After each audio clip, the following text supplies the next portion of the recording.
છે કે એક ભાઈ બહુ ધનવાન, એક ભાઈ સાવ ગરીબ, અથવા તો એક બાજુમાં બહુ ધનવાન તો બાજુમાં જ રહેલો ગરીબ માણસ સાવ ખાલી. આટલો બધો જે કુવાને જેમ ભર્યો છે છતાં પણ જે ખાલી છે એનું ધ્યાન નહીં રાખે. કળિયુગના એ માણસ એકબીજાનો જે થઈ ન રહે એનું પ્રતીક છે.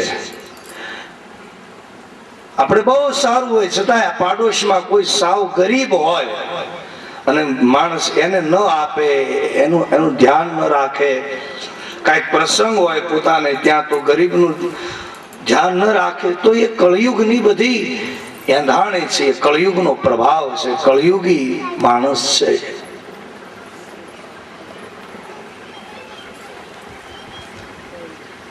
ત્રીજી વાત એ હતી કે ગાય વાછરડાને એટલી બધી ચાટે છે કે લોહી નીકળવા લાગ્યું. તો કે એ કળિયુગના માતા પિતાનું પ્રતીક છે. કળિયુગના માતા પિતા એવા હશે કે બાળકોને હાચવવા પણ કેટલું જ્ઞાન આપું છું, એટલા બધા સાચવે કે ધર્મ, પરમાર્થ અને દાન પુણ્યથી એને છેટા રાખશે કે એ ન કરાય. એટલા બધા કે જેનું અહિત થાય એવું જ એને શીખવાડશે. અહિત થાય, હાચવે, સેવા કરે સંતાનની, એ તો ફરજ છે માતા પિતાની, બહુ સારી રીતે રાખવા જ જોઈએ. પણ એને પરમાર્થ, સત્ય, દેશની ભક્તિ, માતૃભૂમિની રક્ષા, ગાયની સેવા, આ બધું ભારતીય સંસ્કૃતિના પાઠ એને ભણાવવા જોઈએ. ઘણા એનાથી દૂર રાખે કે એવું એ નહીં કરવાનું, કારણ કે તો કઈક એટલો બધો વહાલ કે એને તો એ બરાબર નથી. કળિયુગના એ માતા પિતા, સતમાત પિતા માં નહીં તબલો, અબલાન મુખ દીખ જબલો.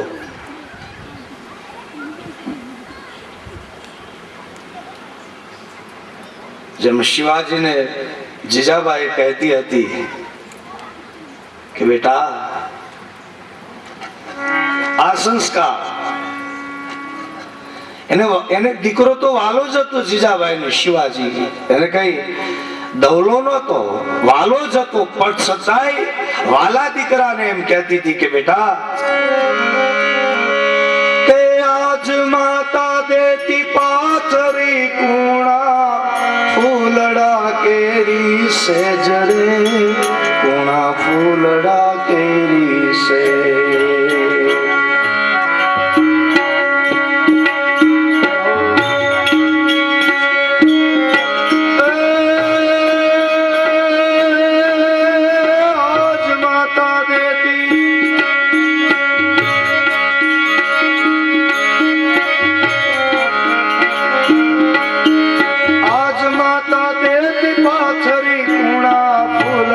કેરી સેજરે, કુણા ફૂલડા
શિવાજીને નિંદરું આવે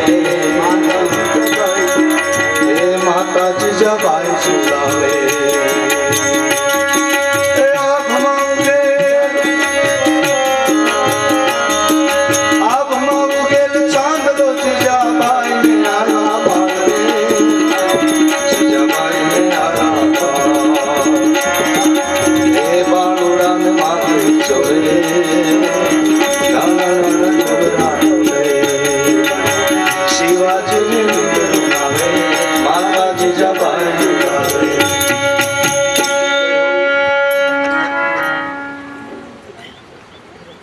મતી કુમતી મહામતી મતી વાળી માં એના દીકરાને કહે છે બેટા ત્યાં શ્રાપ છે ત્યાં ન જાશ એ મતી છે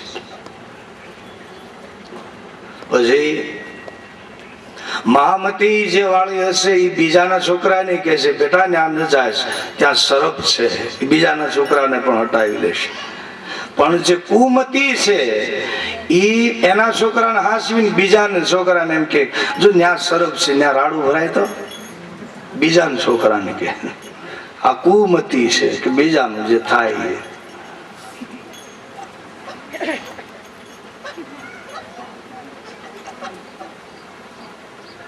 તો સુતમાત પિતામાં તો કળિયુગના માતા પિતા બાળકને ભારતીય સંસ્કૃતિનું જ્ઞાન નહીં આપે સુખ કેમ પૈસા કેમ રળાય કેમ ભેગા થાય એ શીખવાડે એ કળિયુગના માતા પિતાના એ એંધાણ છે એટલે ગાય વાછડાને જન્મ આપ્યો છે પણ બહુ ચાટે છે કે એના શરીરમાંથી લોહી નીકળવા લાગ્યું એટલો બધો કે એ કળિયુગની એંધાણી છે કેટલો બધો નહીં જીજાબાઈ ને શિવાજી વાલા હતા પણ કહેતા હતી બેટા રમી લેજે ઓઢી પહેરી લેજે આજ માતાનું ધાવણ પી લેજે ખાઈ લેજે પી લેજે પણ શું કામ કે એક દિવસ કદાચ કોઈ ધર્મને માટે ગાયને માટે ધરતીને માટે સંસ્કૃતિને માટે કદાચ આ બધું છોડી દઈને હાલી નીકળવાનું થાય તો અફસોસ નહીં થાય તો એ હતું તો કુવા ભર્યા છે એક કુવો હાવ ખાલી એમ બધા ધનવાન હોય એક સાવ ગરીબ હોય તો એક કુવો સાવ આ કળિયુગના એ પિતરાય ભાઈઓ સગા વાલાનું આ એંધાણ છે કે કોઈને એકબીજાની હમદર્દી ન હોય આ કળિયુગનું એંધાણ છે બહુ એવું જોવા મળે બોલા ગણપતિ દૂધ પીતા હતા બધા દૂધ પાવા માટે નીકળ્યા ગણપતિના જ્યાં જ્યાં મંદિર હતા કે છે ને મુંબઈમાં સિદ્ધિ વિનાયક નું મંદિર તો કેટલાય ને બધા લાઈન લાગી ગણપતિને દૂધ પાવાની હાથમાં પ્યાલા વાટકા લઈ લઈને બધા દૂધ પાવા ગણપતિને લાઈનમાં ઉભા બધા એમાં એક ઝૂંપડાની અંદર રહેતા હશે એની માં મજૂરી કરવા ગઈ હતી એક નાની એકની દીકરી એનો એક મોટો થોડો ભાઈ 10 વર્ષનો એક નાની એની બેન એ દૂધ વગર રડે છે કઈક માં ઘરે નથી એટલે એ છોકરો ને એમ થયું કે આ ગણપતિને બધા દૂધ પાવા આવ્યા છે લાવ્યો ને એટલે વાટકો લઈને એ લાઈન લાગી છે જે ગણપતિને દૂધ પાવા માટે એ લાઈનમાં વાટકો લઈને બધા પાસે દૂધ માગે છે માગતો હતો મારું નામ ગણેશ છે કોક મને દૂધ આપો ને મારી બેનને દૂધ પાવું છે એ કે હટ ગણપતિને દૂધ પાવું લે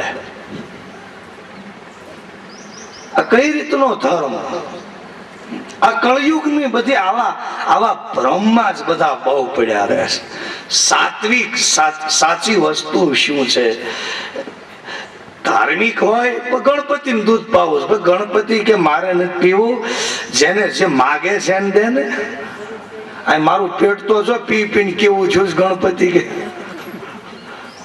મેં મારી માં અન્નપૂર્ણા 5 પાર્વતીનું દૂધ પીધું છે ગણપતિ કે છે મારી માનું, એટલે મને પાવાની ક્યાં જરૂર છે? આ જગતના જે ગણેશ છે નાના નાના, એને જે રડે છે એને જોઈએ છે એને તો આપો. તો કળિયુગની આ બધી એંધાણી છે કે બધા કુવા ભરેલા, એક કુવો હાવ ખાલી, તો એમાં કઈ નથી. ગાય વાછરડાને ચાટે છે પણ લોહી નીકળવા લાગે એટલી બધી ચાટે. એમાં મહાભારતના એ વનકાળના એ સમયે પાછા પાંડવો એક ત્રીજું દ્રશ્ય એ જોયું કે આ હાથી બે સૂંઢ વાળો એ કળિયુગના નેતાઓનું પ્રતીક છે કે કઈ કરે શું. એક સૂંઢે પાણી પોતાને જરૂર હોય એટલું પીવે છે ને એક ઊંઢે એટલું બધું પાણી પી લે છે ને જમા રાખે છે, ખાઈ જાય છે એમ.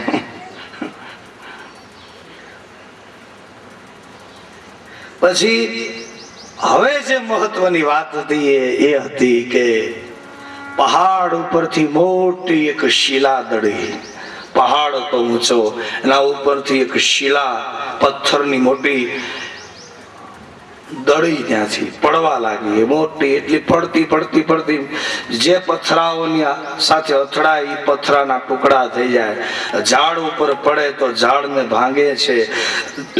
જે કાંઈ વસ્તુ વચ્ચે આવે છે આ શિલા પડી રહી છે, પણ જે કાંઈ આડું આવે ને તોડી ફોડી શિલા આટલા પહાડ ઉપરથી પડતી પડતી પડતી પડતી એમાં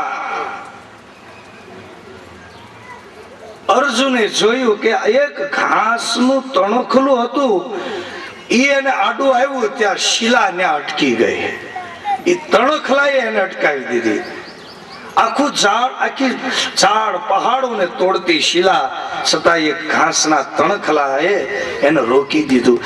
એ વાત પૂછી સહદેવને કે સહદેવ જ્ઞાની છે, જોશી છે, એટલે તમે કહો કે આ શિલા આટલી બધી પડતી પડતી આટલી બધી જોશમાં આવતી હતી ઉપરથી ને ઘાસના તણખલું એને નડ્યું અને ઊભી રહી ગઈ.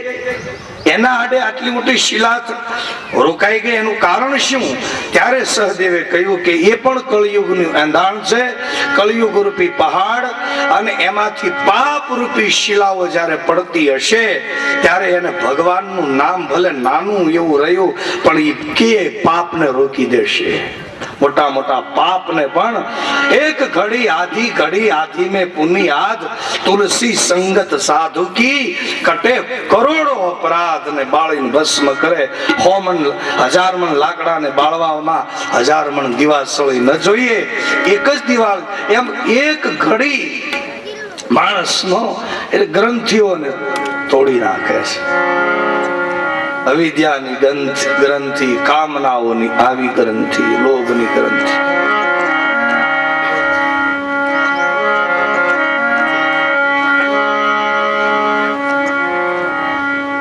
તો સુત મહાપુરાણી શૌનકાદી ઋષિઓને પછી કહે છે આગળ કે ધુંધુકારી કેવલ આમ આવી રીતે ભગવાનના નામના પ્રતાપે એક ઘડીના સત્સંગ ને કાજે એટલા માટે આવા અધમનો પણ ઉદ્ધાર થવાનું એ જ કારણ છે. નહીં કલી કરમ ન ભક્તિ વિવેકો, ભગવાનનું નામ જ એક અવલંબન. આવો સંતોષ વ્યાસ ભગવાનના અસંતોષની પ્રથમ સ્કંદની અંદર કથા આવે. 4 વેદ ને રચનારા ભગવાન વેદ વ્યાસ છતાં પણ આત્માની શાંતિને ન પામ્યા, મનની શાંતિને 4 વેદ લખ્યા, ભગવાનના ગુણ ન ગાયા. એટલે આપણે વાત કરી કે માણસ પરમાર્થ કરે, બધું કરે, પણ ભરીનો નહીં ભજે, હરીને નહીં ભજે તો શાંતિ નથી. ભગવાનના નામમાં વિશ્રામ છે, શાંતિ છે. ઈ કરે એને કરવું પડે નહીં બીજું કાંઈ. ગંગા સતી એમ બોલ્યા પાનભાઈ, એને કરવું પડે નહીં બીજું કાંઈ. ભગવાનનું ભજે એને કાંઈ નથી કરવું પડતું. અને બીજું બધું ભલે કરે, ભગવાન ન ભજે તો કાંઈ ન કર્યું. એટલા માટે 4 વેદને રચનારા વ્યાસ ભગવાન, એને નારદજીએ જોયા વ્યાસ ભગવાનને, પણ આમ જરાક ચિંતિત જોયા વ્યાસ ભગવાનને, જે સુખદેવજી જેવાના એ પિતા છે. 4 વેદ લખ્યા, આટલું જ્ઞાન અર્થનું, તત્વનું, બ્રહ્મનું, છતાં પણ એટલે નારદજીએ કહ્યું કે ભાગવત સંહિતાનું રચના કરી અને એમાં દશમ સ્કંદની અંદર ભગવાન કૃષ્ણના ગુણ ગાયા. ત્યારે વ્યાસ ભગવાનને સંતોષ થયો, પાયો પરમ વિશ્રામ. ચોથા અધ્યાયની અંદર એ વ્યાસ ભગવાન નારદજીને કહે છે, પહેલા મંત્રમાં,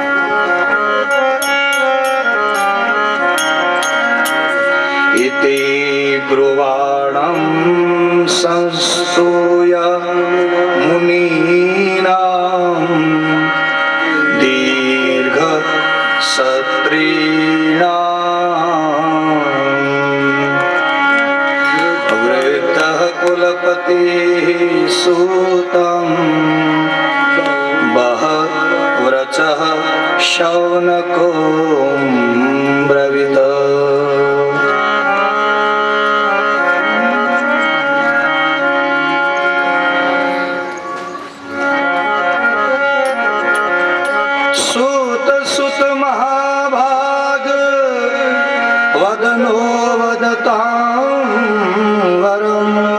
કથા ભગવતી પુણ્યામ યદા ભગવાન ચૂક કસ્મિન યુગે પ્રવૃતેયં સ્થાને વાકેન હેતુના કૃતઃ સક્ચોદિતઃ કૃષ્ણઃ કૃતવાન સંહિતા મુનિ. હે મુનિ, ભગવાન શ્રી કૃષ્ણની કથા ભાગવત સંહિતાનું આપ ગાન કરો, કૃષ્ણના ગુણનું ગાન કરો, આપના આત્માને શાંતિ થાય. નારદજીએ કહ્યું વ્યાસ ભગવાનને કે મેં કર્યું એ કરો, મને એ અનુભવ થયો. નારદજી કહે મને ખબર છે અર્થવેદ શું, સામવેદ શું, અજુર્વેદ શું, બધી ખબર છે. પણ કહે છે નારદજીએ બ્રહ્માના દીકરા છે ને બ્રહ્માજીએ એક મંત્રના 4 વેદ કર્યા છે. આવા બાપના દીકરા છે નારદ. છતાં નારદે કઈ લખ્યું નહીં. કઈ એવું નથી કે બાપ હોય એવો જ દીકરો થાય. એક ભાઈ 4 દીકરા, 4 દીકરા. તે કોકે પૂછ્યું કે 4 ક્યાં છે, શું કરે? તો કે પૂછ્યું કેટલા દીકરા તમારે? તો કે 4. તો શું કરે છે? તો કે 2 જેલમાં ને 2 ફરાર. લ્યો, દીકરા છે વળો છે કે હું આ તો વગર આમ ના મારો.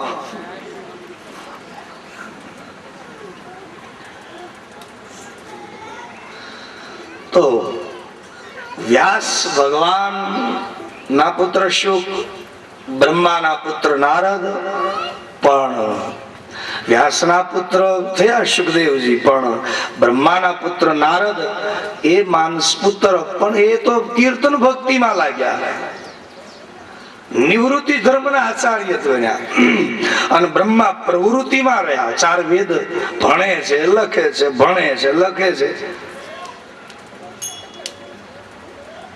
વેદમાં રચા પચા રહ્યા. નારદજી બ્રહ્માની ગમે ત્યાં મૂર્તિ જો, બ્રહ્માનું ચિત્ર જોશો તો વૃદ્ધ બ્રહ્મા, સફેદ દાઢી, વૃદ્ધાવસ્થા વાળા બ્રહ્મા છે. નારદજી ક્યાંય વૃદ્ધ જોયા કોઈ? નારદજી નો ફોટો વૃદ્ધ નારદજી કોઈએ નથી જોયા. બ્રહ્મા એના બાપ છે, ઈ વૃદ્ધ છે. નારદજી કાયમ યુવાન છે, કારણ કીર્તન ભક્તિને બ્રહ્મા એને સ્વીકારી છે. એટલા માટે જે કીર્તન કરે એની ભક્તિ ક્યારે વૃદ્ધ થતી નથી. શબરી ભલે શરીરથી વૃદ્ધ થયા પણ શબરીની ભક્તિ વૃદ્ધ નહોતી. એટલે શબરી દેખી રામ ગુરુ આયે. નવીન ભક્તિ છે. દિને દિને નવમ નવમ નમામિ કૃષ્ણ. દિને દિને નવમ નવી નવી ભક્તિ છે. તઈ હરિત તૃણ ચરે જબ ગાય.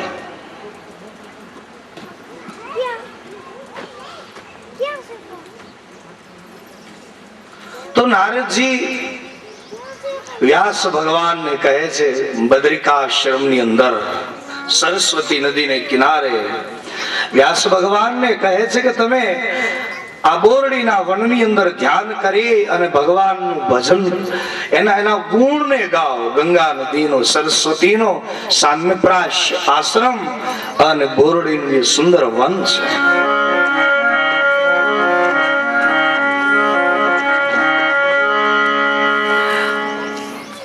કહે છે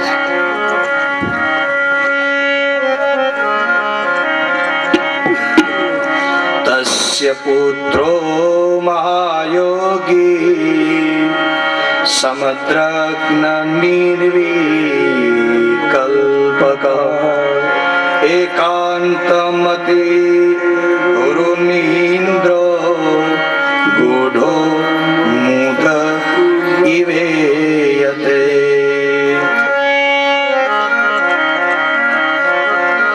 કથમાલક્ષિત પરે સંપ્રાપ્ત કુંજાલાન ઉન્મત કુક જડ બદ્રી ચરણ ગજ સાંડવે.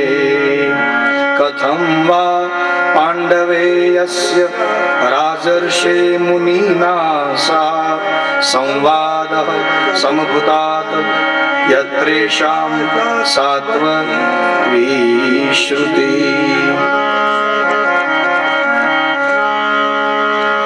નારદજી વ્યાસ ભગવાનને પોતાના અનુભવની એ વાત કરે છે કે ભગવાનની કીર્તન ભક્તિથી મને મસ્તી મળી છે, આનંદ મળ્યો છે. અને શાંતિ તો હોય જ જ્યાં મસ્તી છે, જ્યાં આનંદ છે, જ્યાં સંતોષ છે, ત્યાં વિશ્રામ જ હોય. જ્યાં અસંતોષ છે ત્યાં જ વિશ્રામ અને શાંતિ નથી. એટલે ભગવાનના ગુણનું ગાન કરવાનું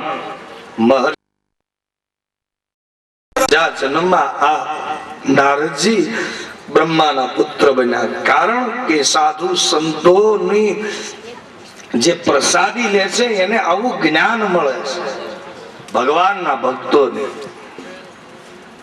એટલે શબરીનું હેઠું એટલે ભગવાન ખાય કે હું મારું સારું થાય. રામને એમ થયું એટલે કૃષ્ણને થાય છે છબીલાને છોતરા દઈ ગર્ભ ફેંક્યા બહાર. જો તમે ગાંડાની આ બધી વણજા, આ બધા ગાંડા. ગોરો ગાંડો, નરસિંહ ગાંડો, મીરા ગાંડી, જલારામ બાપા એ ગાંડા ને વાલમરામ બાપા એ ગાંડા ને આપણે બધા દોઢ ડાયા. એ બધા ગાંડા ને આપણે ડાયા ડાયા દોઢ ડાયા. એ બધા ગાંડા કીધા. કારણ કે સંસારનો જે વ્યવહાર છે એનાથી સંતોનો વ્યવહાર કઈક જુદો જ હોય છે. એટલે કેમ એ મેળ બેસે? આપણે કાલ વાત કરી કે ગોરા કુંભારે એના બાળકને પોતાની માટીએ ખૂંદતા ખૂંદતા પોતાના બાળકને ખૂંદી નાખ્યો, મરણ પામ્યો. તો એની પત્ની બાળક માટે રડે છે કે મારા દીકરો, મારો દીકરો, મારો દીકરો મરી ગયો. બહુ રડે. તો ગોરા કુંભારને ખ્યાલ ન રહ્યો. એને એમ કહી દીધું કે હું તારો દીકરો, તું મારી માં, બીજું શું. હવે દીકરા માટે તું રડતી હોય. આ ભક્તોની હવે ક્યાં છે આની વાત? આ તો બધી બહુ દૂર નગરી.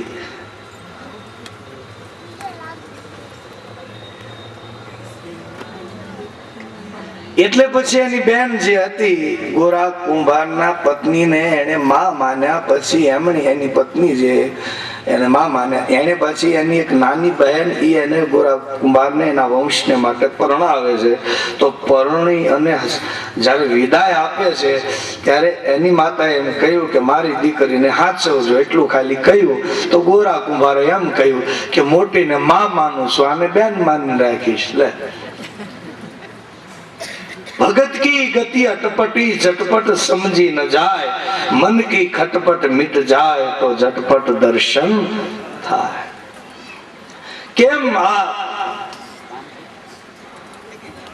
કેમ આને સમજી શકાય? તો ભજન વગર, એટલા માટે આ સંતોને એટલે આખું ભજન આવ્યું.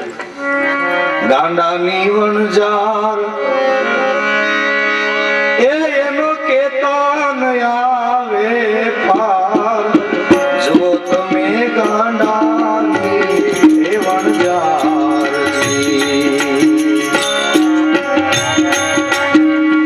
ગાંડા વિભીષણ, ગાંડા હનુમાન અને ગાંડી શબરી નાર રે. એ હનુમાનજી ગાંડા, વાલીને માર્યો. ભગવાન રામે કહ્યું કિષ્કિંધાનું રાજ હનુમાનને કહ્યું તમે રાખો, કે મારે ન જોઈએ, મારે તો તમારા ચરણની સેવા જોઈએ. સોનાની લંકા, હનુમાનને કહ્યું તારે જોઈએ છે આમાંથી કાંઈ? તો કે મારે કાંઈ નહીં જોઈએ. રાજ સત્તામાં એને ભડકા ભાળ્યા, પછી ધૂળમાં ધામા નાખ્યા. જગતમાં એક જન્મા જેને રામને માતા હરિએ કંઠમાં હાર પહેરાવ્યો અને એના મોતી મોઢામાં નાખ્યા. તાતણા તોડી માળા ફેંકી અને એને તાતણા તોડી તોડી નાખ્યા. જગતમાં એક સીતા માતાએ હાર આપ્યો. હનુમાનજી કેવા ગાંડા, હાચા મોતીનો હાર આપ્યો તો એને દાંતે કરીને બધા મોતી તોડી નાખ્યા. સીતા માતાએ કહ્યું કે હનુમાન બેટા તે શું કર્યું? એ કે હું જોઉં છું માં, આ સંપત્તિમાં ક્યાંય મારો રામ છે? રામ ભજન છે માં? અરે બેટા, સંપત્તિમાં ક્યાં ભગવાનનું નામ હોય? તો એ સંપત્તિ મારે શું કામની? ગાંડા હનુમાન, ગાંડા વિભીષણ, ગાંડી સબરી નાર રે. ગાંડા હનુમાન, ગાંડા વિભીષણ, ગાંડી સબરી નાર. ગાંડા તુએ એ પગ ધોઈ,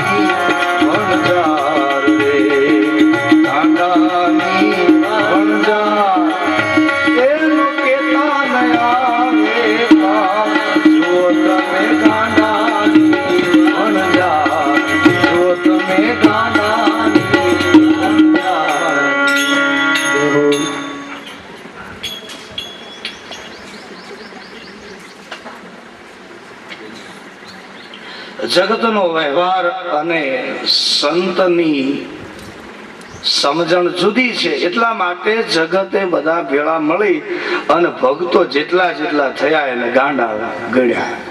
મીરાબાઈ ને કે કઈ થઈ ગયું છે એમ માની માની જોશીલાને બોલાવે ને ભુવાને બોલાવે ને દોરા ધાગા કરે. એટલે મીરાબાઈ કે મને કાંઈ નથી થયું, તમે શું કામ આ બધાને બોલાવો છો? મને કાંઈ નથી થયું, તમે પીળા પડી ગયા છો. લે મીરાબાઈ અરે મીરાબાઈ કહે છે જોશી ઓલા બ્રાહ્મણ આવ્યા જોશી બોલો બધા લાવે મીરાને કાંઈ ઉપર તો મસ્ત બની નાચતા હતા, ઠાકોરને રીઝવતા હતા, એને દૂધ પાય, એને હાચવે, એને શણગારે, એને રીઝવા, એની આગળ નાચે, આનંદ કરતા હતા પોતાની મસ્તીમાં. પણ લોકોએ માન્યા કે મીરાબાઈ નું ફરી ગયું. પણ એને ક્યાં ખબર છે કે તમારું ફરી ગયું છે, મીરાનું નહીં, જગતનું ફરી ગયું. ભાગ્ય ફરી ગયા ઇન્સાનના. એટલે પેલા બ્રાહ્મણ આવ્યા, જોશી આવ્યા અને કીધું કે જો ને મીરાબાઈ દુબળા પડી ગયા છે, પીળા પડી ગયા છે, શું થયું હશે? તો મીરાબાઈએ જોશીને ખાલી એટલી વાત કરી, જોશીડા એ મારા, તમારે જોવું હોય તો એ જુઓ કે દાડે મળશે ખેલો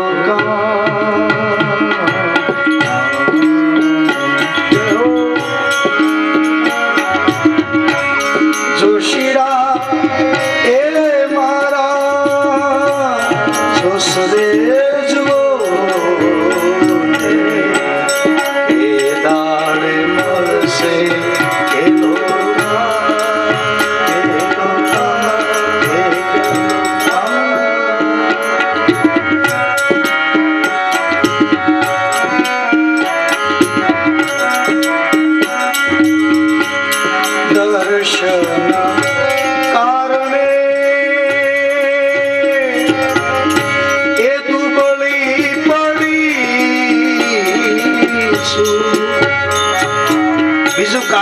નથી દર્શન કારણે એ દુબળી પડી છું, પાકીને થઈ છું પીળું એ દાડે મળશે એ લોકો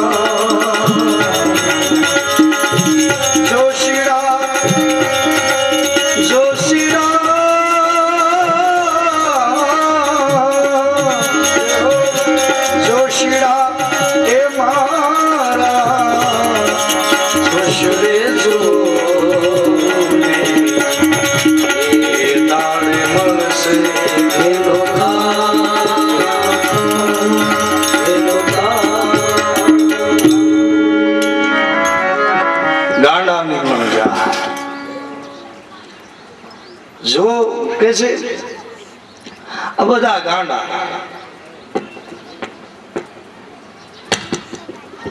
જગતનો વ્યવહાર કઈ જુદો, એનો વ્યવહાર જુદો. એટલા માટે જગતની વાત ગળે ઉતરે નહીં. એટલા માટે જેટલા જેટલા સંતો ભક્તો થયા જગત એને પછી ગાંડા ગણે છે. ભગવાન આ બધા ભક્તો ભેગા થાય તો એ જગતને એ રીતે પણ તો એટલા હારા આપણને ગાંડા ન ગણે, પણ આપણે પછી એને ગાંડા ગણીએ.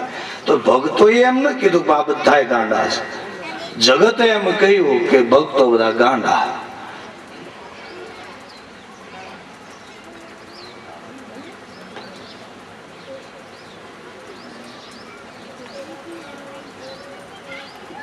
એટલે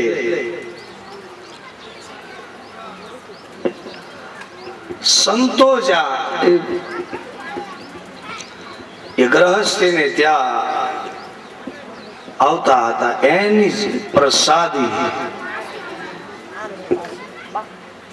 એ પ્રસાદી લઈને ત્રિકાળ જ્ઞાની થયા છે નારદજી. ભગવાનના ભક્તો આવા ભક્તો જ્યાં જમે છે એની એ બધું હેઠું વધતું હતું તો એના પ્રસાદથી નારદજી ત્રિકાળ જ્ઞાની બને છે. આ મહિમા છે સંતનો. એટલે હમણાં આપણે વાત એ કરી, એટલે ભગવાન શબરીના બોર ખાધા, એટલા માટે કૃષ્ણે વિદુરની ભાજી ખાધી. દુર્યોધને તો મહેલ શણગાર્યો હતો.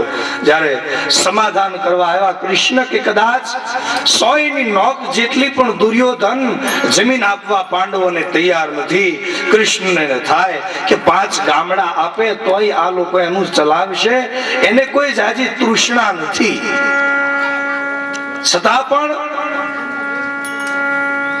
દુર્યોધને એમ કહ્યું, આ કાનુડો ગંગા યમુના ને કિનારે મોટો થયો છે, ગાયો ચારી છે, ગોપીઓની સાથે નાચ ગાન કરી મોટો થયો, આને કઈક થોડું હમણાં એવું ભોજન જમાડું સન્માન કરી દઉં.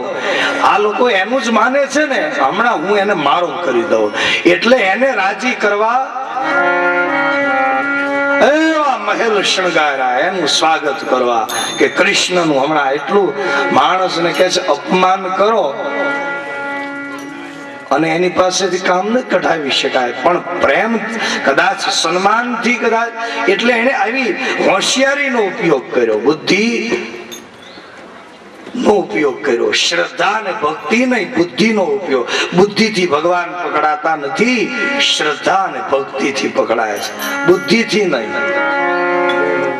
બુદ્ધિથી પકડાય, ઘણા બુદ્ધિથી ભગવાનને પગ, એવું વ્રત લે પગમાં ચંપલ નહીં પહેરવું, પાછા મોજા પેલા પછી શું કરે, નહીતર પગમાં ચંપલ નહીં પહેરવાનો અર્થ ઈ થાય કે ભલે પગમાં કાંટા વાગે, કાંકરા વાગે, પગ ભલે બળે, પણ હે ભગવાન મારે આ સહન હું કરીશ, પણ આ મારો નિયમ, આ વ્રત. કદાચ કોઈક એવું લે, એવું કરે, પણ ઘણા પછી વ્રત લે ને પછી શું કરે, અહીંયા પગની નીચે કપડું રાખે ને એની ઉપર મોજા પહેરે, પછી આ પાટા વીટી દે ને પછી હાલે, તો પછી ચંપલ પહેરવા શું વાંધો છે?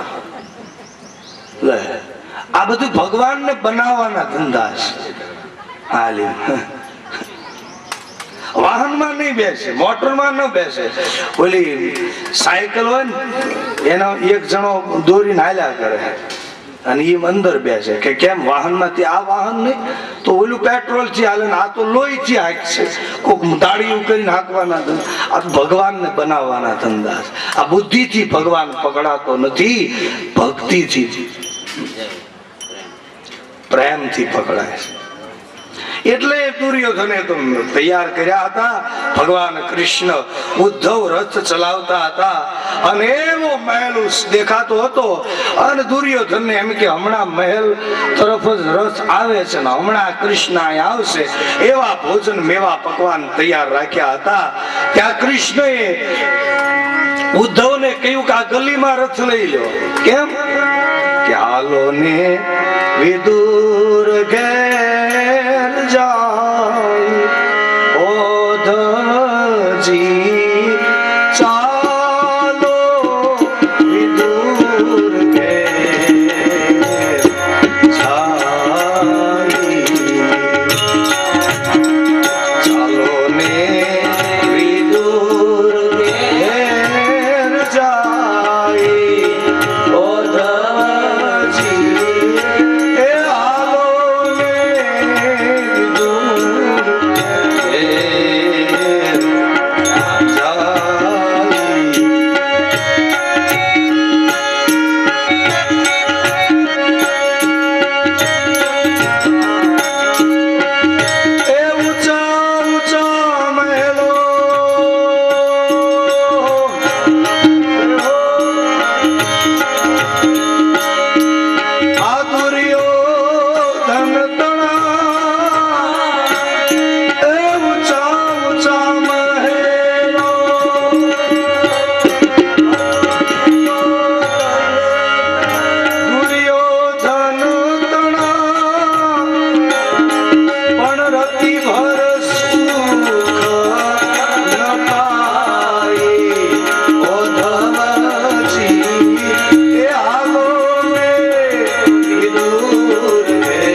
એટલા સરસ આરસ ને એટલા સરસ ઓરડો ને એટલું સરસ બધા નાવા ધોવાના બધા એ સ્થળ ને એટલા બધા પેલું રસોડું બધું. એક મહારાજ નીકળ્યા શેરીમાંથી, મહારાજને કહ્યું આવો આવો બાપુ આવો, અમે મકાન બનાવ્યું જોવા આવ્યો. એ બધું દેખાડ્યું. આ રસોડું, આ પાણીયારા ઉપર નળ ભરવા ન જવું પડે, હા આ ઘંટી દળવા ન જવું પડે, હા સારું તમારે બહાર ન જવું પડે, સારું સારું બાપા સારું. પછી બાપુ કે બપોર થઈ ગયા છે ને હવે જમવા તૈયાર છે, તો જમવા બેસી જાવ. તો જમવા બેઠા એટલે કાશી કઢીને રોટલો, બીજું કાંઈ નહીં, મરચું નહીં, સાસી નહીં, કાંઈ નહીં. એક પડી હતી સાસ ખાટી હતી, વઘારી નાખીને કઢીને રોટલો. તો બાપુ કે આ બધા મકાનમાં પૈસા વાપર્યા એની કરતા શાક થાય એટલા રાખ્યા હોત તો. આ દુર્યોધનનામાં આવ્યું છે. એ રતિ ભર સુખ ન પાઈ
નહીં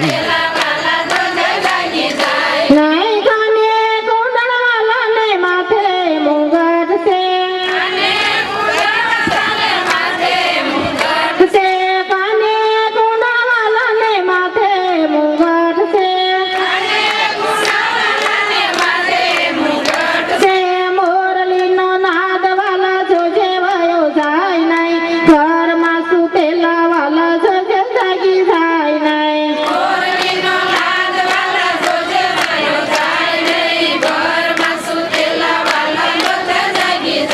નહીં હળવે હળવે હાલ કાના ખખડાટ થાય નહીં ઘરમાં સુતેલા વાલા જોજે જાગી જાય નહીં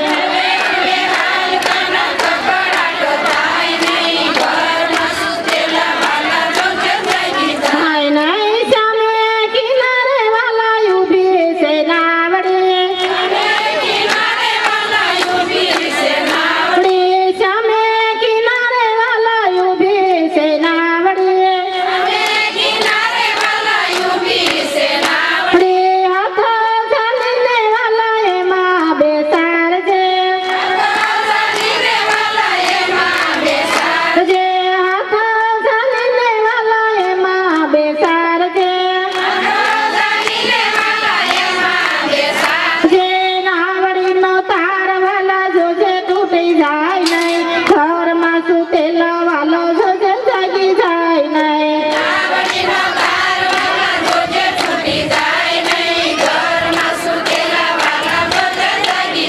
નહીં નાવડીનો તાર વાલા જોજે તૂટી જાય નહીં ઘરમાં સુતેલા વાલા જોજે જાગી જાય નહીં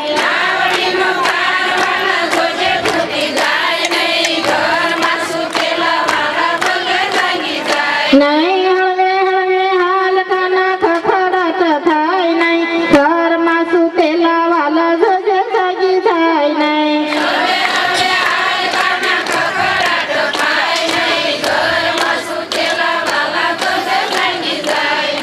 ક્યાં મારે ઉઘાડે ત્યાં સીતારામ દેખો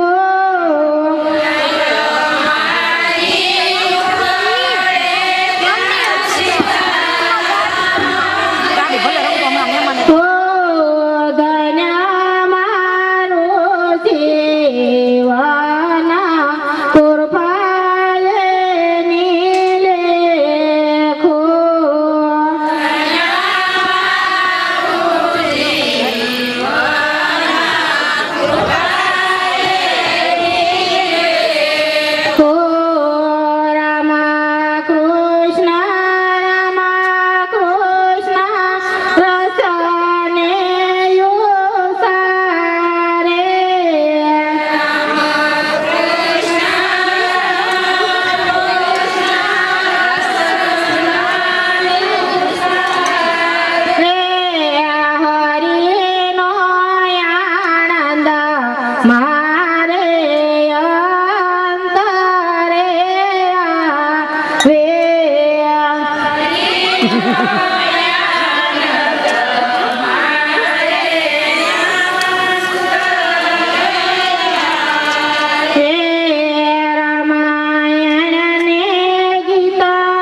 ગણેશ કી જય.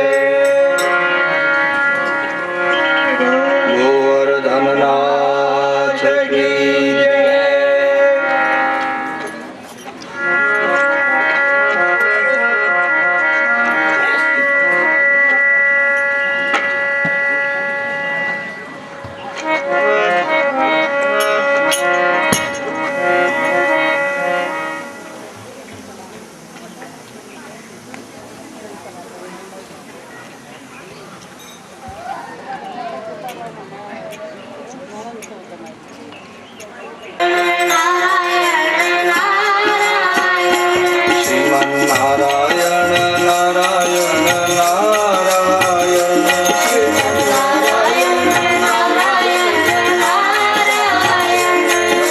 નારાયણ નારાયણ નારાયણ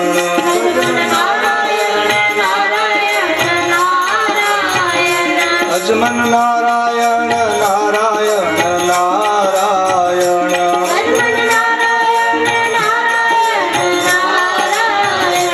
આદિ નારાયણ નારાયણ નારાયણ નારાયણ નારાયણ નારાયણ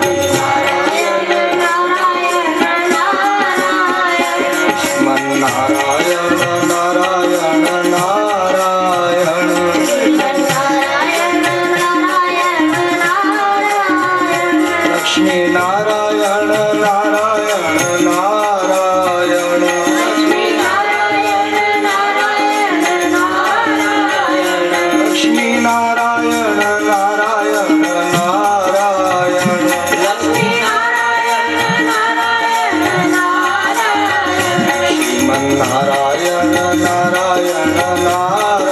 નારાયણ નારાયણ નારાયણ નારાયણ નારાયણ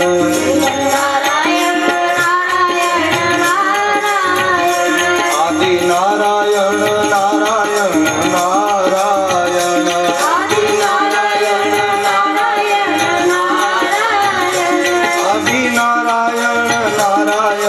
નારાયણ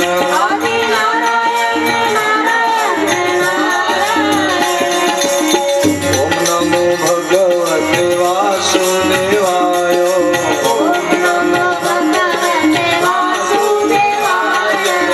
ઓમ નમો ભગવતે વાસુદેવાય.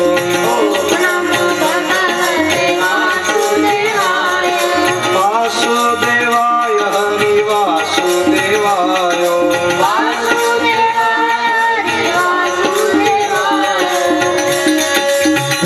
નમો ભગવતે વાસુદેવાય.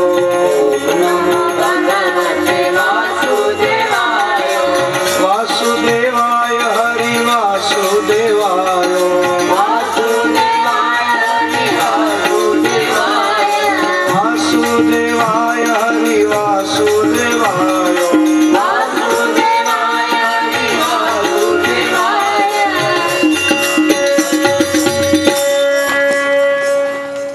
નારદજીએ વ્યાસ ભગવાનને કહ્યું છે ભગવાનની કીર્તન ભક્તિ ગુણોનું ગાન કરવાનું, જેથી કરી અનેક થયા પછી જ એ સંતોષ અને શાંતિને પામ્યા હતા.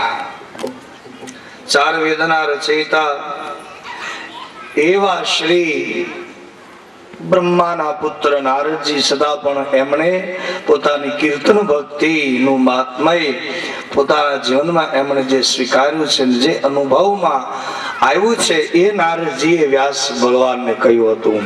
એટલે શ્રી નારદજીના કહ્યા પ્રમાણે વ્યાસ ભગવાને બદ્રિકા આશ્રમની અંદર સામ્યપાશ આશ્રમની અંદર એ વનની અંદર સરસ્વતી નદીને કિનારે એમણે ભગવાનનું ધ્યાન કરી અને એમણે ભાગવત સંહિતાનું સુંદર વર્ણન કર્યું અને કહ્યું. 7મા અધ્યાયની અંદર પહેલા સ્કંદની અંદર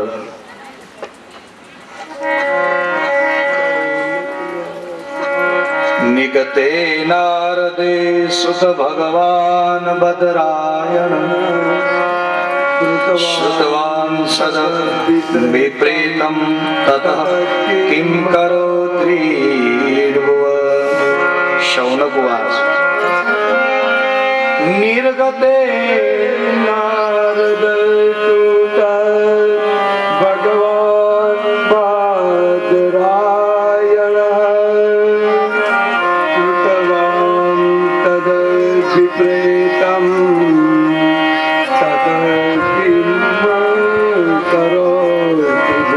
બ્રહ્મણાદ્વાં સરસ્વત્યામાશ્રમઃ પશ્ચિમે તતે શામ્યાપ્રાસ ઇતિ પ્રોક્ત ઋષિણાં સત્રવર્ધન. હજારો ઋષિઓ જ્યાં બિરાજમાન છે, વ્યાસ ભગવાન ત્યાં પહોંચે છે. બ્રહ્મનદી સરસ્વતીના એ પશ્ચિમ કિનારાના ઉપર સામ્યપરાસ જગ્યાએ ઋષિઓ યજ્ઞ કરી રહ્યા છે. એમાં આ જ્ઞાન યજ્ઞ આપણે જેને કહીએ છીએ, ભાગવત જ્ઞાન યજ્ઞ કહો, કોઈ પણ માણસને જે વસ્તુની જ્યારે કોઈ પણ જગ્યાએ જ્યાં જે વસ્તુની જરૂર છે એવા ખરા સમયે એને ઉપયોગી થવું અને એને તૃપ્ત કરવો, એનું નામ યજ્ઞ કહ્યો છે. કલ્યાણ યજ્ઞ સાચો યજ્ઞ છે. કલ્યાણ યજ્ઞ જ્યારે જે વસ્તુની જ્યાં જે રીતે જરૂર હોય એવી રીતે સામેનાને ભરવો, તૃપ્ત કરવો આત્માને, એનું નામ છે કલ્યાણ યજ્ઞ. કલ્યાણ કાજ વિવાહ મંગલ સર્વદા સુખ પાવહી. કોઈનું કલ્યાણ કરવું એ જ યજ્ઞ છે સાચો. આ બાયપાસ વાતો છે. એક વિધિની કર્મકાંડની વાત આવે, પછી પાછો એનો કોઈ પણ ગામમાં થઈને હલાય અને બાયપાસ રોડ પણ હોય છે. ગામમાં થઈને ચાલો તો થોડુંક રોદા વ્યવહાર લાગે, માણસો નડે એને થોડુંક મોડું થાય, નીકળાય ખરું પણ આવી મુશ્કેલીઓ આવે છે. બાયપાસમાં સીધા નીકળી જવાય.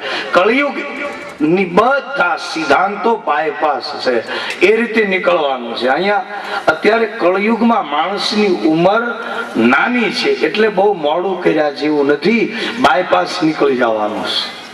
બહુ કર્મમાન, બહુ વિધિમાન એમાં પડવાથી મોડું થશે. એટલા માટે યજ્ઞ કોને કહેવાય, પુણ્ય કોને કહેવું, સત્કર્મ કોને કહેવું, એની વિધિ વિધાનમાં રહેશે માણસ તો કળયુગની ઉંમર બહુ નાની છે, મોડું થઈ જવા સંભવ છે. એટલા માટે કળયુગ સમાન કોઈ યુગ નહીં, કારણ કે ભગવાનનું નામ લઈને બાયપાસ નીકળી જાવ કે છે. કલ્યાણ કાજ વિવાહ, બીજા યજ્ઞની બીજી એમાં બધા તો મોડું થશે. એની મેળાએ ઘંટનાદ નહીં થાય અને પાછું નોળિયું આવીને કહેશે કે આ યજ્ઞ અધૂરો છે. યુધિષ્ઠિરે યજ્ઞ કર્યો, નોળિયાએ ન કહ્યું કે આમાં કાંઈ નથી, આ બરાબર નથી. ગમે એવા યજ્ઞ કરો, નોળિયા માને છે ને એમ જ કે આ અધૂરું છે. આમ ન હોય ને આમ હોય, આમ ન હોય ને આમ ન હોય.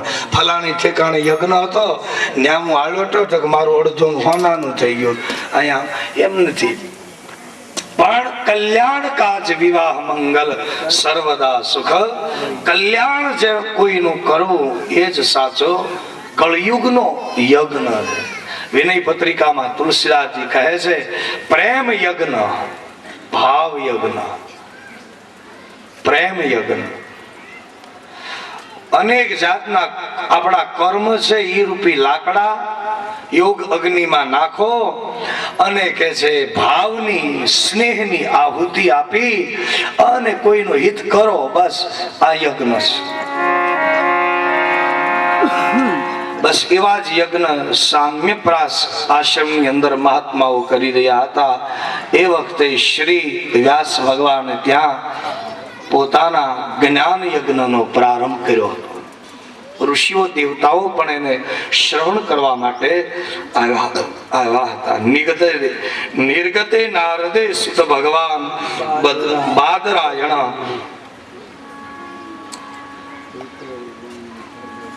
અભિપ્રાય નારદજી નો હતો. વ્યાસ સામ્યાપ્રાસ ઇતિ પ્રોક્તમ ઋષિણામ સત્રવર્ધન તસ્મિન સ્વ આશ્રમે વ્યાસો બદરીશન્દ્રમંડતે ઉપશ્ર પૃશ્ય પ્રાણી દયોધ્યો મન સ્વયં ભક્તિ યોગેન મનસી સમ્યક પ્રહિણેતે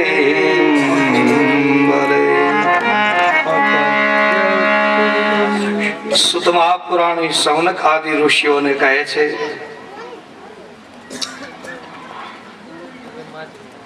આખા મહાભારતનું યુદ્ધ થયું ત્યાંથી ભગવત કથાનો પ્રારંભ થાય છે. ભગવાન શ્રી કૃષ્ણ જે માટે જન્મ્યા હતા, નાનપણથી જ દુર્યોધન એ આ પાંચે ભાઈઓની સાથે વેર બુદ્ધિ, ભેદ વૃત્તિ એ રાખતો હતો નાનપણથી જ, પહેલેથી જ. કારણ કે દુર્યોધનના મનની અંદર પહેલેથી જ માતા અને પિતાના એ થોડા ભેદ વૃત્તિના બીજ એનામાં પણ રોપાયા છે. કારણ કે માતા અને પિતા બે અંધાપો વર્યો એટલે દુર્યોધનને એ દ્રષ્ટિ ન આપી શક્યા, સાચી દ્રષ્ટિ ન આપી શક્યા. પિતા અંધ હતા તો માએ પણ પટ્ટી બાંધી લીધી ગાંધારીએ. પતિવ્રતને પાળવાના એ જડ નિયમમાં એ પણ માનો કે બંધાઈ ગયા, પણ એટલો બધો નિયમ પાડ્યો કે દીકરાને આંખ ન આપી કે દીકરા આ સંસારમાં કોઈનું બુરું ન જોવું, આ તારા ભાઈઓ છે. એનો એટલો જ હક છે. એવું ઓછું કહ્યું પિતાએ. અને અંદર થોડી એવી ભાવનાને કારણે એમણે એને સારી દ્રષ્ટિ ન આપી દીકરાને. પરિણામે મહાભારતનું યુદ્ધ થયું. ભગવાન ગયા હતા, આ રીતે દુર્યોધને સન્માન કર્યું, પણ કૃષ્ણ કઈ થોડા માયા ગુણ થી તો ભગવાન પર છે એટલે એટલું બધું સન્માન કરીને કૃષ્ણને મનાવી લઉં, બાંધી લઉં, એવી જે દુર્યોધનની ઈચ્છા હતી એ ખોટી પડી. કારણ કે કૃષ્ણને આ તો કહ્યું હતું ભીષ્મ પિતાએ દુર્યોધનને પણ કે બધાને તું કદાચ ફસાવી શકીશ, પણ વસુદેવના દીકરાને છેતરવાનું ક્યારેય વિચારતો નહીં, નહીતર સલામત નહીં રહે. કારણ કે એ માણસ નથી, માનવ નથી, એ ભગવાન છે. આટલા શબ્દો ભીષ્મએ દુર્યોધનને કયા હતા, પણ અભિમાન, ઈર્ષાન, અદેખાઈમાં આવા સતવચન એને ક્યાંથી યાદ રહે પિતાના. વડીલની શિખામણ માને તો એ દુર્યોધન શામ કયું હતું ભીષ્મએ એને ખબર હતી કે આ બધું આયોજન કરે છે અને એમાં કૃષ્ણને માન સન્માનથી એને બાંધી લેવા છે અને પોતાનું ધાર્યું કૃષ્ણની પાસે કરાવી લેવું છે. કૃષ્ણ તો અંતર્યામી છે, એ સમજે છે કે એમાં ફસાઈ ઘર બીજા. કૃષ્ણ સમજે છે એટલે કહ્યું કે ઉદ્ધવ,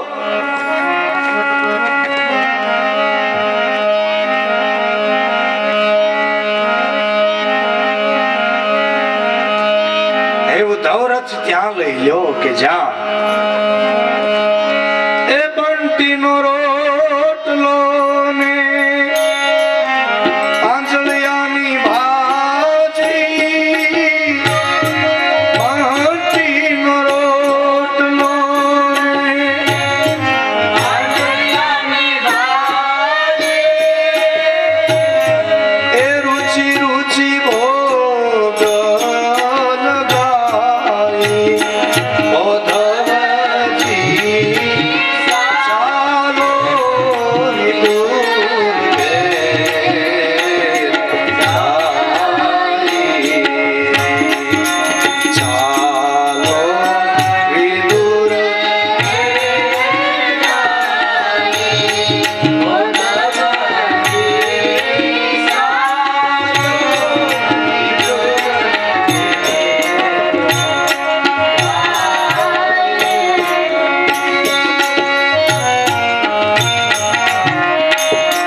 એટલે ભગવાન શ્રી કૃષ્ણને મનાવવા માટે અથવા તો બુદ્ધિથી પોતાની વધારે પડતી ચતુરાઈથી કૃષ્ણને આ રીતે પોતાના કરી લેવાનું, પોતાનું ધાર્યું કરવા. પણ કૃષ્ણ તો એ થોડા બુદ્ધિથી પકડાય છે.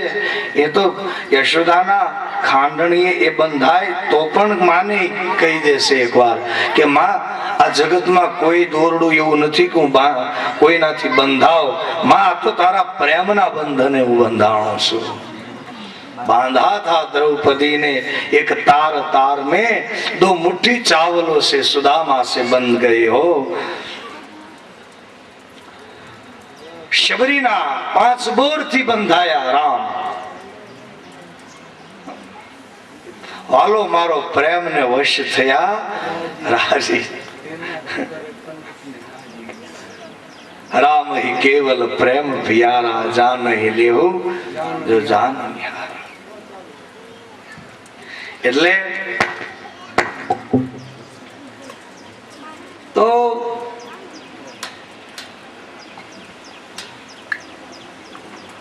જ્યારે ભગવાન એ આ રીતે દુર્યોધનના મહેલનો ત્યાગ કરી, એના ભોજનનો ત્યાગ કરી ભગવાન ત્યાં પહોંચ્યા. આ જગતને ઈશ્વર એમ કહેવા માંગે છે કે માયા અને આવા ચતુરાઈથી હું પકડાતો નથી. ભગવાન કહે છે મને કોઈ બાંધી ન શકે. એ બધું થયું, અંતે મહાભારતનું યુદ્ધ થયું. એમાં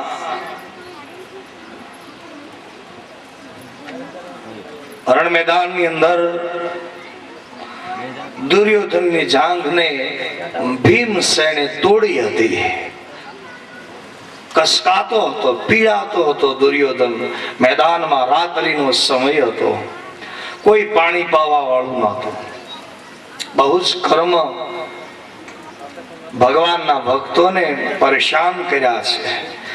જેનો વિશ્વાસ ભગવાનમાં અટલ હતો, આ શુદ્રતા છે એનામાં. ભાગવત કહે છે ભલે ક્ષત્રિય છે પણ શુદ્રતા બધામાં હોય છે. બ્રાહ્મણમાં શુદ્રતા હોય છે. ભાગવત કહે શુક્રાચાર્યમાં આંખમાં શુદ્રતા આવી ગઈ એટલે તો આંખ ફોડવી પડી. શુદ્રતા એટલે કોઈનું સારું જોઈ ન શકે. જેને ભગવાનના ઉપર ભરોસો છે એવાના ઉપર જે ભરોસો ન રાખે, અને જેને પોતાના ભરોસામાં જેને ભરોસો છે ઈશ્વરના ઉપર, એવા વ્યક્તિના ઉપર ભરોસો રાખવામાં જેના જીવનમાં છિદ્રતા છે એનું નામ છે શુદ્રતા. પછી એ તો બધામાં જેનામાં આવી છિદ્રતા એનું નામ છે શુદ્રતા.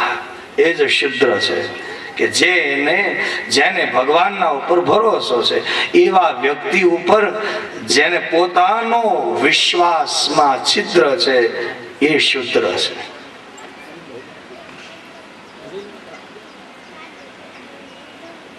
એ દુર્યોધનમાં છે. કારણ કે ભગવાન કૃષ્ણના ઉપર યુધિષ્ઠિરનો ભરોસો છે. પણ દુર્યોધન યુધિષ્ઠિરના એ ભરોસાની અંદર પોતાના માટે જે એને પોતાના વિશ્વાસમાં એને છિદ્ર છે, એટલા માટે એવી શુદ્રતાને કારણે જાંગ જોખમાણી એનો પુરાવો જડે છે. રણ મેદાનમાં દુખી હતો, પડ્યો હતો. આકાશના તારોડિયા, ચંદ્ર, આ બધા જ જગત એનું સાક્ષી હતું કે એ જાંગ તૂટી છે એનું કારણ એના પાપનું પરિણામ ભોગવી રહ્યો છે. ખોળિયામાંથી પ્રાણ જાતા નથી. અનેક પાપોએ એને ઘેર્યો છે. તૃષ્ણા, છેલ્લી આશા છે કે કોઈ પાંડવ બચી ન જાવ જોઈએ ધરતીના ઉપર. મરીશ, મારું જે થવું હોય, મારું કુળ ખલાસ થયું, દુર્યોધનને થાય, મારા યોદ્ધાઓ મર્યા, મારું રાજ જાશે, હું પણ જાશ, પણ પાંડવ ન બચવો જોઈએ. એવી શુદ્રતા. એટલે અશ્વસ્થામાને એને કહ્યું પ્રાણ જાતા નથી. અસ્વસ્થામાં એને કહે છે તું અમારો રાજા છો. દ્રોણના પુત્ર અસ્વસ્થામાં એ તો અમર છે, એ મર્યા નથી, એટલે કહે છે તારી જે ઈચ્છા હશે દુર્યોધન એ હું પૂરી કરીશ. તો કહે પાંડવોના બાળકો 5 એ એનું બીજ છે, આ પાંડવના વંશનું એનો નાશ કરો અસ્વસ્થામાં, તો મારા આત્માને શાંતિ થાય, તો મારા ખોળિયામાંથી આ માખી છે ને એ ઘીમાં પડે એટલે ઘી તો નારાયણ રૂપ છે. ઘીને નારાયણની રૂપ, નારાયણની ઉપમા આપે. આપણે ઘી કહીએ આપણે, પણ સાધુ સંતો એને નારાયણ કહે છે. એને ઘી ન કહે, નારાયણ કહે છે કે નારાયણ કઈ પીડ્યા છે તો કે ભગવાનને ભોગ ધરાવી એમ બોલ. શાસ્ત્રમ હોય સાધુ સંતો નારાયણ કહે છે. ઘી ગાયના ઘીને નારાયણની ઉપમા અપાય. કારણ કે અનેક પ્રક્રિયાઓમાંથી જે પસાર અને શુદ્ધ એનું નામ છે નારાયણ. એમ જીવ બધી માયાઓ એનું નામ ને વિષ્ણુ રૂપ નારાયણ એટલે કે નારાયણ. પછી માખી જો એમાં પડે તો એ ભગવાનને ધરવા લાયક.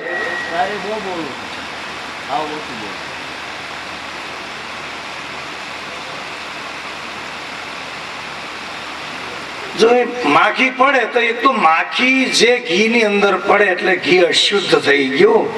અશુદ્ધ થયું તો થાય છે શું કે માખી જે ઘીની અંદર પડે છે તો ઘીને તો બગાડે છે, સાથે સાથે પછી માખી ઉડી શકતી નથી અને એ માખી બચતી નથી. માખી પણ મરી જાય છે. માખીને એમ થાય મરી જાવ તો ભલે પણ ઘી બગડી જવું, ઘી અશુદ્ધ થઈ જાય. તે કે મન માખી, રામાયણમાં શબ્દ છે. તે કે મન, ઘણાનું મન જ માખી જેવું હોય કે બીજાનું બગાડું, મારું જે થાય એ થાય, ભલે હું હેરાન થાઉં, હું મારી પાંખો ભલે ઉડે એવી ન રહે, પણ બીજાના હિત રૂપી ઘીને બગાડે છે. બીજાના શુદ્ધ કામને, બીજાના શુદ્ધ ભાવને, બીજાના સારા કામને જે પોતાના મનરૂપી માખીથી એને બગાડે છે, પોતાનું ભલે નાશ થાય. દુર્યોધનની વૃત્તિ મનરૂપી માખી એવી છે કે પાંડવોના દરેક કાર્યને એ નડે છે, બગાડે છે. એટલે એની અંતિમ ઈચ્છા એ હતી. માણસના અંતિમ છેલ્લે ઘડીએ તો માણસ સુધરે તો એનું હિત કહેવાય. ગમે તેવો માણસ છેલ્લે આપણે એમ કહીએ કે હવે તો ભાઈ હવે બધું છોડો, હવે રામ રામ કયો. પણ દુર્યોધન અસ્વસ્થામાં એમ કહે છે, એને વચન આપે છે કે પાંડવોના વંશનો હું નાશ કરીશ.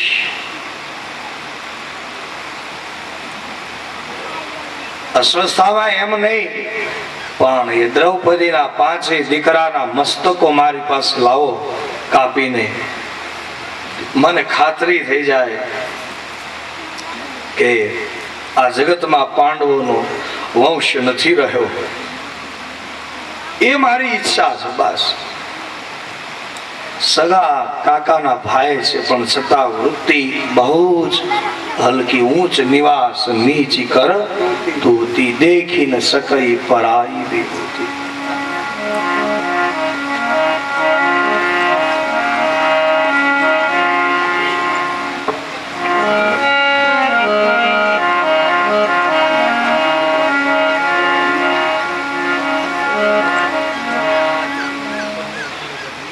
પોતાના રાજાને રાજી કરવા માટે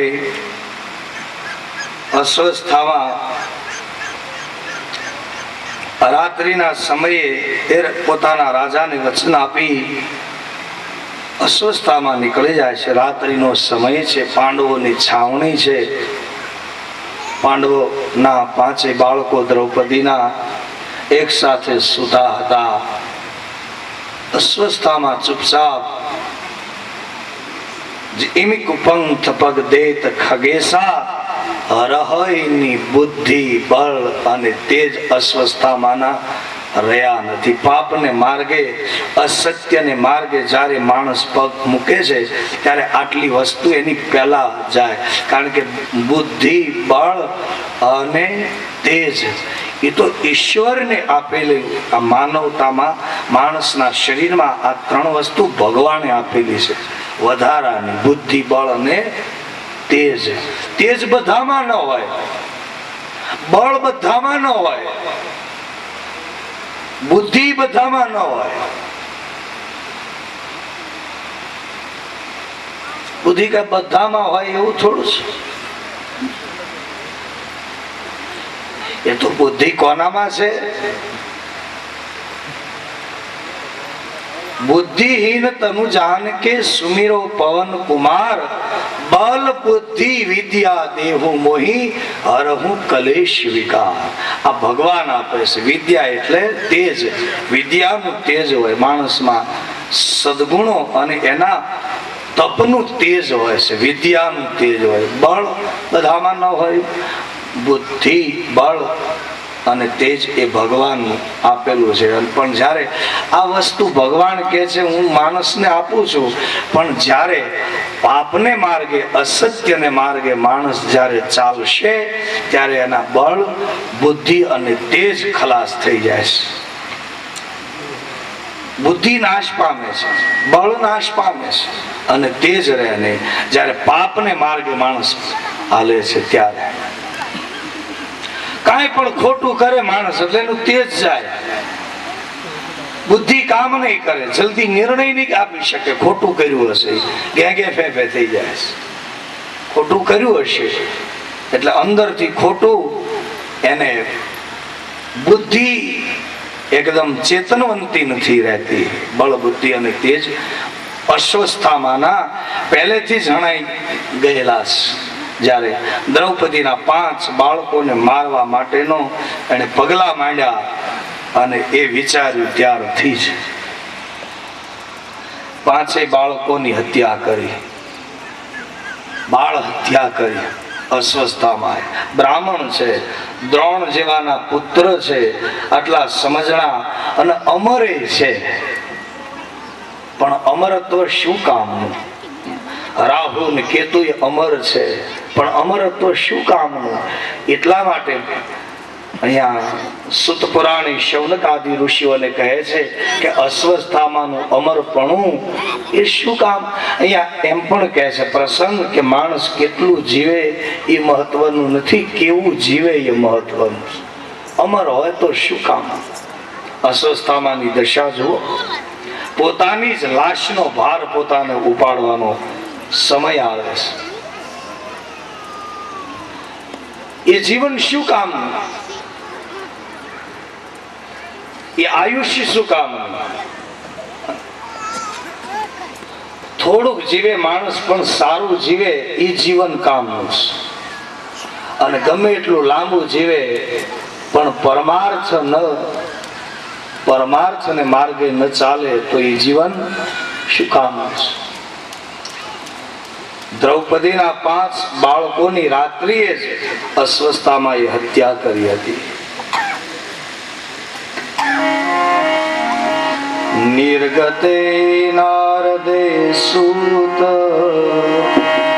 ભગવાન બાદરાયણ શ્રુતવાન જાય છે રણ મેદાનમાં. એના પહેલા જ દુર્યોધને પ્રાણ છોડી દીધા હતા. એને આ વાતને સાંભળવાનું એને ટાણું ન રહ્યું. ઈચ્છા તો એવી હતી કે દુર્યોધન ને એમ થયું કે 5 પાંડવોના બાળકોના, દ્રૌપદીના એ 5 બાળકોની હત્યાના સમાચાર, એના વંશ નાશ થયો છે એ વાતને સાંભળું પછી પ્રાણ છોડું. છતાં પણ એની ઈચ્છા એ પૂરી ભગવાને ન થવા દીધી અને ઉલટાનો દુખી થઈ અને રણ મેદાનમાં મરે છે. કોઈ પાણી પાનારું પણ નથી. એવી રીતે પ્રાણ છોડવા પડ્યા છે. બહુ જ દુખી થઈને કોઈ નથી રહ્યું. કોણે ને પાણી પાય? બધા સગા 100 ભાઈઓ અમે 105 જ પાંડવો, એ કેમ અમને જીતવાના? પણ સિમકી ચાપી સહી જેના રખવાળા કૃષ્ણ કરે છે, જેના જીવનના રથની દોરી કૃષ્ણના હાથમાં છે. 100 મર્યા, 5 ને કઈ નથી થયું જગતમાં. એનો પુરાવો છે.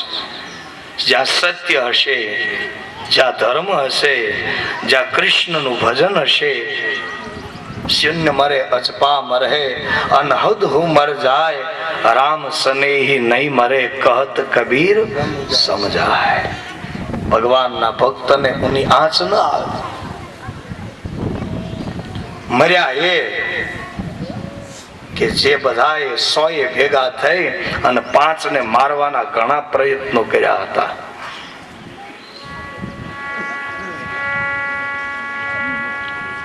ભીમને ઝેર આપ્યું હતું. લાક્ષાગ્રહ ની અંદર 5 ને બાળવાના પ્રયત્ન થયા. કેટલા પ્રયત્નો થયા, છતાં પણ રખવાળા જેના કૃષ્ણ કરે છે એટલે કુંતાએ પછી આગળ માગણી કરશે. પણ કહેવાનો અર્થ, દુર્યોધન આ સમાચાર સાંભળવા રહ્યો નહીં જગતમાં. પછી તો પસ્તાવો અસ્વસ્થામાં નહીં થયો કે જેને રાજી કરવા મેં આવું અધમ કૃત્ય કર્યું, છતાં પણ આ સમાચાર જેને મારે આપવા હતા મારા રાજાને, એને હું આપી ન શક્યો અને આ કાર્ય થઈ ગયું. અધમ કૃત્ય, આતતાઈ કર્મ થયું. બાળ હત્યા 5 ની દ્રૌપદી નહીં. સવાર થાય છે એના પહેલા હવે અસ્વસ્થતામાં એમ થાય છે રથ લઈને ભાગું. જેટલું ભગાય, જેટલું દૂર જવાય એટલું જાઓ, નહીતર હવે બચાશે નહીં. અમર છે પણ ભય અંદર હોય એ ક્યાં જાય? મરવું તો નથી એને ખબર છે, છતાંય ભય એને ભગાવે છે, દોડાવે છે. રથ લઈને ભાગવા લાગ્યા અસ્વસ્થતામાં. દૂર જેટલું જવાય. માણસ ગમે એવા કર્મ પાપના કરી નાખે અને એ કર્મથી બચવા કદાચ ધરતીના છેડા સુધી વયો જાય, પણ કર્મ એને પાછળ ને પાછળ જ છે. ક્યાં જવાનું છે? કર્મ છુપે નહીં, ભભૂત લગાયો. કર્મ છુપે નહીં, ભભૂત લગાયો. ઉપર ભભૂતિ લગાડી દીધી એટલે કર્મ એની અંદર છુપાઈ જશે નહીં. કર્મ તો એને ભોગવવા પડશે. ઓલા એક મહાત્મા આખા શરીરે ભસ્મ લગાડીને બજારમાં નીકળ્યા. એમાં એક માણસ અશુદ્ધ પાણી લઈને નીકળ્યો બજારમાં. તે પાણીનું ચાબખું એક લઈને મહાત્માના ઉપર ચાબખું નાખ્યું પાણીનું, અને મહાત્મા ખીજાણા. સીપ્યો લઈને પાછળ દોડ્યા અને ઓલો આગળ. અરે બધાએ કહ્યું પણ આવું પાણી એના ઉપર નખાય? એ કે પેલા એમ જવાબ આપ્યો કે હું એમ જોતો હતો કે આ રાખની નીચે તિખારા છે કે નહીં, એ જોતો હતો એટલે મેં કે પાણી નાખ્યું. તો પાણી નાખ્યું ને તે ખબર પડી કે અંદર તો ધગધગે છે, અંદર તો ભડકા બળે છે. કર્મ છુપે નહીં, ભભૂત લગાયો. સંચલ નાર કો નૈન છુપે નહીં, પ્રીત છુપે નહીં, પીઠ દિખાયો. અને કર્મ સંજો. કવિ ગંગ કહે સુન શાહ અકબર, કર્મ છુપે નહીં, ભભૂત લગાયો. દાતાર છુપે નહીં, ઘરમાં આગન આવ્યો.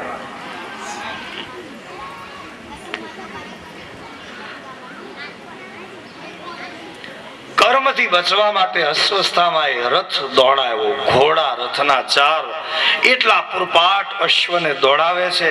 સવાર થાય ત્યાં એટલો બધો દૂર નીકળી જાઓ કે મને કોઈ આંબી ન શકે, પકડી ન શકે. સવાર થાય છે. દ્રૌપદીએ પોતાના 5 દીકરાઓના મૃત્યુના સમાચાર જાણ્યા જા રહે. આ તો માં છે, ગમે એમ દુખી થાય છે. અને પાછી દ્રૌપદી છે. આ તો અગ્નિના જેવા છે દ્રૌપદી, કારણ કે યજ્ઞમાંથી જ એનો જન્મ થયો છે. યજ્ઞ કુંડમાંથી એનો જન્મ, એટલે સળગાવી નાખે છે. જે કોઈ એનું નામ લે છે એને એના કુળને સળગાવી નાખ્યા. દ્રૌપદીએ ભસ્મ કરી નાખ્યા. જેણે એનું અપમાન કર્યું છે એ કોઈ બચા નથી. આ જગતમાં કહે છે સીતાજી કઈક બોલ્યા હોત તો રામાયણ ન હોત, અને દ્રૌપદી ન બોલ્યા હોત તો મહાભારત ન હોત. જરૂર પડે દ્રૌપદી બોલે છે. એ સમજદાર છે. દ્રુપદ રાજાના દીકરી યજ્ઞમાંથી પ્રગટ થયા. બહુ જ એની બુદ્ધિ પ્રતિભા બહુ જ સતેજ છે. યજ્ઞના જેવી સતેજ છે. એટલે એ ચૂપ પણ નથી રહેતા. એને એમ થાય છે હું ચૂપ રહીશ તો જગતનું સારું નહીં થાય. એટલે દ્રૌપદી જરૂર આવે ત્યાં બોલે છે. અને એનું પરિણામ અંતકાળે બહુ વેરઝેર વાળું થાય છે. પાછું એનું પરિણામ પાછું શાંતિનું જ છે. અંતે મહાભારતનું યુદ્ધ થાય છે તો યુદ્ધ થાય એમાં જ શાંતિ હતી ને. આ અંધના તો અંધ જ પેલો મહેલ જોવા માટે ગયા બધું, અને એમાં જે દુર્યોધનનો પગ એમાં આમ જળની જગ્યાએ થળ ને થળની જગ્યાએ જળ, એવી મશ્કરી પોતે ભાભી થાય. એટલે દુર્યોધનને એમ કહ્યું કે અંધના તો અંધ જ હોય ને. એટલે પણ આ દુર્યોધનને એને કાંટાની જેમ ખટક્યું. એમાં વેરઝેર આ બંધાણા, અને પરિણામે અથ શ્રી મહાભારત કથા, અથ શ્રી મહા